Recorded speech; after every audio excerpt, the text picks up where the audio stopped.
ఈ ప్రతిసారి చెక్స్ ఇచ్చినప్పుడు నా గుండె బరువెక్కిపోయి ఉంటుంది. ఒక భావోద్వేగానికి, ఒక బాధకి లోనవుతాను నేను. అంటే ప్రాణం ఎప్పుడు పోతుందో తెలియదు మనకి. మన ఎవరం కూడా కలకాలం జీవించే వాళ్ళం కాదు. కానీ సాధ్యమైనంత నిండు నూరేళ్ళు బతకాలని ఆశీర్వదిస్తాం, కోరుకుంటాం. చాలామంది పిన్న వయసులోనే మన జన సైనికుల కుటుంబ సభ్యులు కానీ, మన కోసం, పార్టీ కోసం సర్వస్వం వెచ్చించి ముందుకు తీసుకెళ్ళిన యువత, ఆడపడుచులు చాలామంది నలిగిపోయారు, ప్రాణాలు కోల్పోయారు, కొన్నిసార్లు గాయాలు గురవుతారు. గతంలో చాలాసార్లు వ్యక్తిగతంగా సహాయం చేసిన వాడిని. ఒక పర్యాయం ఇలా జరుగుతూ ముందుగా అసలు ఈ ఇన్సూరెన్స్ అనేది రావడానికి నా కళ్ళ ముందు చాలామంది పడిపోవడం చూశాను. వాళ్ళని చాలాసార్లు రక్షించి హాస్పిటల్ పంపించి డబ్బులు పే చేస్తున్నా కానీ నేను ప్రతిసారి అందరినీ ఆప్ చేయలేకపోతున్నాం. మన వాళ్ళందరికీ ఏం చేయాలంటే, మనోహర్ గారు ఈ ప్రత్యేకంగా ఇన్సూరెన్స్ పథకాన్ని తీసుకొద్దాం, కొంచెం అండగా ఉంటుంది. జన సైనికులందరూ కూడా, వీర మహిళలు కానీ, మన జనసేన కుటుంబానికి వచ్చిన ప్రతి ఒక్కరు కూడా, పార్టీ కోసం పనిచేస్తున్న క్రియాశీల కార్యకర్తలందరూ కూడా డబ్బు ఆశించి కాదు, ఒక ఆశయం కోసం నిలబడి ప్రాణాలు పోగొట్టుకున్న వాళ్ళు. యాక్సిడెంట్ల ద్వారా కావచ్చు, కొన్ని విపత్కర పరిస్థితుల వల్ల కావచ్చు. సో దాంట్లో భాగంగా ప్రతిసారి ఈ ఇచ్చే 5 లక్షలు కానీ, లేదంటే గాయపడితే ఇచ్చే 50,000 కానీ, ఇది బాధపడి ఆనందంతో ఇచ్చేదిగా చాలా బాధపడతా ఇచ్చాయి. ఈ 5 లక్షల రూపాయలతోటి పోయిన ప్రాణం తిరిగి రాదు, కానీ కష్టంలో ఉన్న కుటుంబానికి మేము ఉన్నామనే ఒక చిరు ప్రయత్నం ఇది. సో ఇలాంటి పరిస్థితుల్లో ప్రతిసారి నేను కూడా ఏం ఆలోచిస్తానంటే, ఈ సహాయం ఇక్కడితో ఆగకూడదు. వారి బిడ్డలకి ఇంకా చదువులు కానీ, ఇంకా విధంగా ఏమి ఆలోచించాలి అనేది ప్రత్యేకంగా నా దృష్టిలో ఉంది. సో దాన్ని ఎలా ముందుకు ప్రతిసారి వచ్చినప్పుడు కేవలం 5 లక్షలతో సరిపెట్టుకోకుండా భవిష్యత్తులో బిడ్డలకు కూడా ఏదన్నా ఒక ఉమ్మడి నిధి ఏర్పాటు చేసి వాళ్ళ చదువుల నిమిత్తం ఏదైనా చేయాలని కూడా ఒక ఆలోచన నడుస్తూ ఉంది. అలాగే గాయపడ్డ వాళ్ళకు కూడా ప్రత్యేకంగా ఇది 50,000 రూపాయలు క్లెయిమ్ చేసి ఇస్తూ ఉన్నాం. మిగతా ఎన్ని పార్టీస్ చేస్తాయో నాకు తెలియదు, కానీ మనోహర్ గారు చెప్పినట్టుగా భారతదేశంలో మనకు ఉన్నది ఒక ఎమ్మెల్యే సీట్ అయినా మన సహాయం మటుకు కొండంత సహాయం చేస్తాం. మనకున్న పరిధిలో అంటే అధికారానికి మానవతానికి సంబంధం లేదు. అధికారం ఉండొచ్చు కానీ మానవతా దృక్పథం ఉండకపోవచ్చు.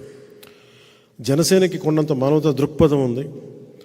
ఆ మానవతా దృక్పథానికి అధికారం తోడైతే రాష్ట్రం చాలా దానికి అపూర్వంగా తయారవుతుంది. ఆ దిశగా మనం అడుగులు వేస్తూ ఉన్నాం. నాకున్న ఒకే ఒక రిక్వెస్ట్ మన నాయకులందరికీ కూడా, కొంతమంది చనిపోయిన తర్వాత కొద్ది నెలలు లేట్ ఉంది, అలాంటి పరిస్థితులు లేకుండా ఈ దుర్ఘటన జరిగిన వెంటనే మన దృష్టికి తీసుకొస్తే ఇంకొంచెం తొందరగా మనం వారికి చెక్స్ అంత చేసేలా పరిస్థితులు ఉంటాయి. కొంచెం దాన్ని దృష్టిలో పెట్టుకోమని కోరుకుంటూ, అన్ని నియోజకవర్గాల నుంచి దాదాపు ఈరోజు 20 చెక్లు ఇచ్చాం.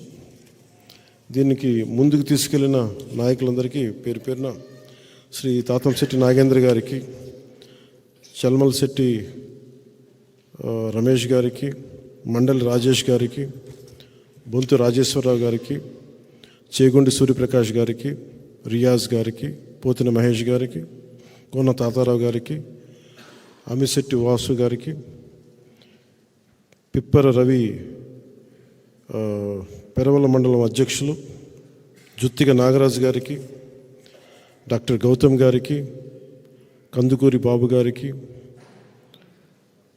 వరికోటి నాగరాజు గారికి,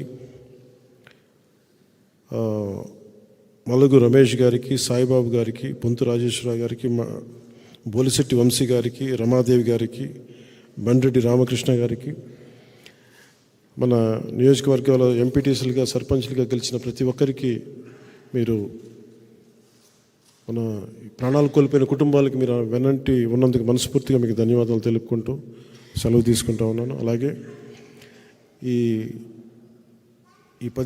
ఇంకొక వారం 10 రోజుల్లో నా దృష్టికి వచ్చింది, మన రతన్ గారు నా దృష్టికి తీసుకొచ్చారు, పార్టీ ట్రెజరర్. ఆయన నా దృష్టికి తీసుకొచ్చింది ఏంటంటే, ఈ స్కీమ్, ఈ ఇన్సూరెన్స్ టైం అయిపోతూ ఉంది, ఎలక్షన్లు వచ్చేస్తున్నాయి, ఏం చేయాలంటే నేను ఒకటే చెప్పాను, ఈ వచ్చే కొద్ది నెలల వ్యవధి, ఈ 3 నెలలు 4 నెలలకి వచ్చే మన జన సైనికులకి వేయకుండా నేను ప్రత్యేకంగా నేను తీసుకుంటాను. ఆ డబ్బులు నేను సినిమా చేసిన సంపాదన నుంచి నేను తిరిగి మన జన సైనికులకి ఇస్తానని చెప్పి 3.5 కోట్ల రూపాయలు ఎవరికి భారం కాకుండా ఈ 3.5 కోట్ల రూపాయలు జన సైనికుల తరపున, వీర మహిళల తరపున వారి భద్రత కోసం నేను కడతానని చెప్పాను. ఆ విషయం కూడా మీకు తెలియజేసుకుంటున్నాను. ఇక్కడ సంపాదన అనేది మనం కూర్చోబెట్టి ఇంట్లో పెట్టుకుంటే ప్రయోజనం లేదు, ప్రజలకి పంచాలి.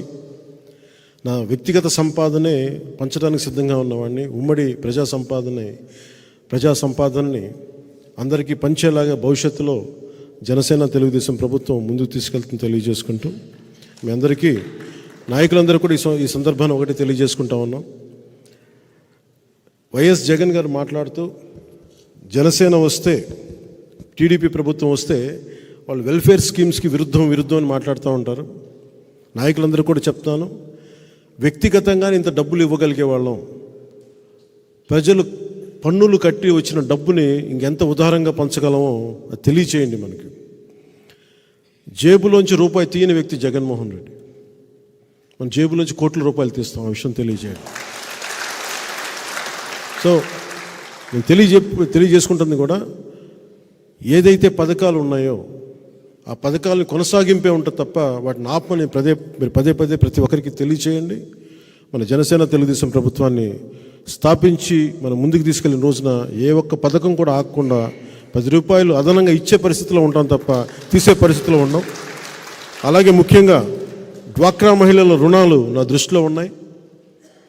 తెలుగుదేశం పార్టీ నాయకులతో కూడా మాట్లాడి, వాళ్ళ అధినాయకత్వంతో మాట్లాడి, డ్వాక్రా మహిళల రుణాలు కూడా ఎలా దాన్ని మాఫీ చేయగలగాలి, పెద్ద మోసం చేసే కంపెనీలకే బ్యాంకులు ఉదారంగా వదిలేస్తుంటే అలాంటి డ్వాక్రా మహిళల పరిస్థితిని కూడా ఎలా ఆలోచించాలి దాని మీద అధ్యయనం చేస్తూ, డ్వాక్రా మహిళలకు కూడా వారికి మీకు మనస్ఫూర్తిగా అండగా ఉంటామని తెలియజేసుకుంటున్నాం. జై హింద్.